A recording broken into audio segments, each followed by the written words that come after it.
the north of England, there was a village called Crowsbridge. For years, no one had dared to visit. It had once been a lively place, but one night, its entire population vanished without a trace. There was no explanation for their disappearance, only eerie silence. The only things left behind were the dark streets and abandoned houses. People spoke of it in hushed tones, warning each other never to go near. One day, a 10-year-old girl named Ellie and her best friend Jake decided they were going to explore the village. Ellie was fearless. She loved solving mysteries.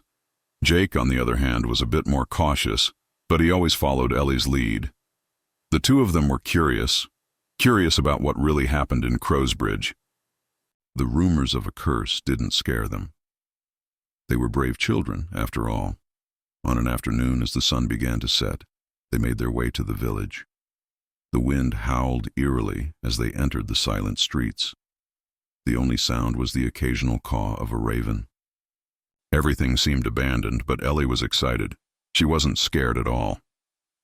"There's no one here," Ellie said, looking around. "The whole village is deserted." Jake hesitated a little. "Ellie, maybe we should go back. This place gives me the creeps." But Ellie grinned. "We're just going to have a quick look, then we'll head back. There's nothing to be afraid of." They reached the center of the village, where a large square stood. Cracked stones and rusting iron bars of old shops surrounded them. Everything was still, but something felt off. In the middle of the square, Ellie noticed a large stone box. It had strange symbols carved into it. It looked ancient. Jake was nervous. "Ellie, maybe we shouldn't mess with that. It looks weird." But Ellie was already moving toward it. "What's the worst that could happen? It's just an old box."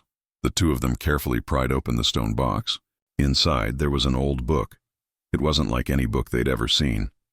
The cover was made of black leather, and the symbols on it seemed to writhe, as if they were alive. The pages were yellowed with age. Ellie opened it, and as soon as she did, a chill swept through the air. The pages turned on their own. Suddenly, the sky seemed to darken. A strange, cold wind picked up. Faint whispers seemed to come from all around, as though the village itself was speaking to them. Ellie's heart raced, but she didn't understand why. She couldn't stop staring at the book. Its pages flipped faster, faster.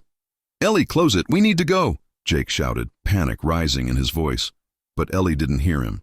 She was staring blankly at the book, her eyes wide and empty.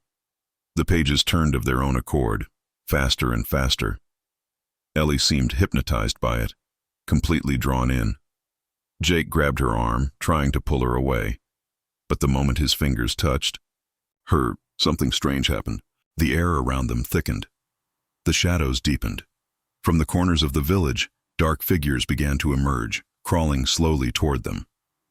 Ellie's eyes flashed with an eerie light, but it wasn't normal. It was as if something else had taken over her. Her voice, when she spoke, wasn't hers anymore. It was hollow, unnatural. "You can't leave," she whispered.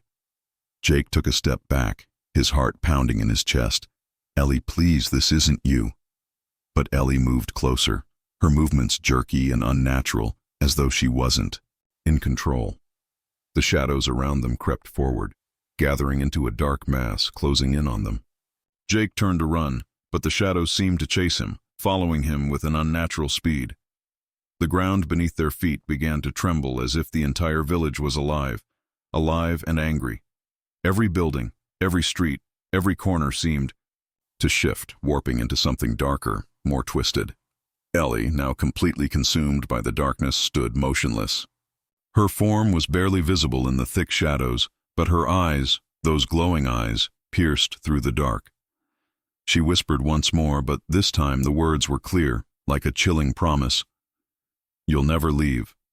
None of us will." And then, just like that, the world went black. The next morning, a group of villagers, brave enough to check on the children, arrived at Crowsbridge. The streets were eerily quiet, and everything looked the same, except for one thing. In the center of the square where the stone box had once been, two shadowy figures stood. They weren't quite human, but their forms were unmistakable: Ellie and Jake. Their bodies were now part of the village. As the villagers approached, the figures turned slowly, their eyes glowing in the gloom, staring into their souls. And in that moment, everyone knew, the shadows never left. From that day on, no one ever dared to visit Crowsbridge again. The village remained cursed, its people lost to the darkness. But every night, from the edges of the village, a soft whisper could be heard on the wind. The shadows